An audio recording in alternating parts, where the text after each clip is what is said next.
What if? Is government the enemy? Do we need to take a confrontational and a defensive position towards the government? What if the government really was the enemy?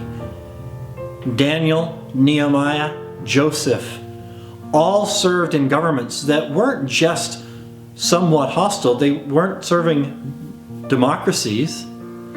They were serving pagan rulers who saw themselves as somewhat deity-like and who had captured our heroes. These men were slaves. And yet, what does the Bible show us about how they conducted themselves towards a very pagan and openly hostile enemy government? What we know is that they served with such loyalty that they rose to high ranks with the blessing of God and were seen as valuable advisors. So much so that even when there were plots against them, especially Daniel and his friends that we call Shadrach, Meshach, and Abednego, even when governmental forces plotted against them successfully for a time, even then the leader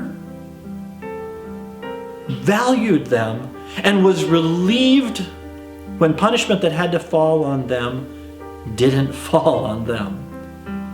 Can you imagine?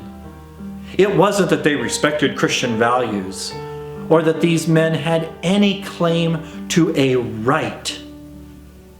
But even though they were serving pagans with a pagan religious system, pagan values, and a sense of deity, still these men served faithfully as much as they could.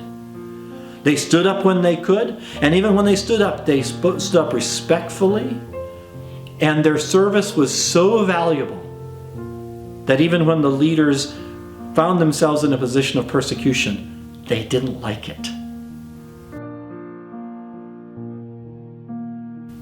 What if? What if we stopped seeing our government as somehow an extension of the church and understood it to be a pagan government? Yes, holding authority from God as all governments do, but a pagan government. And what if we tried to demonstrate as much as we could within the confines of our faith how much we valued them and how much we wanted to serve them loyally?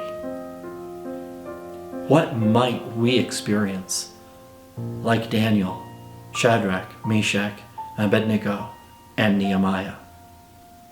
What if?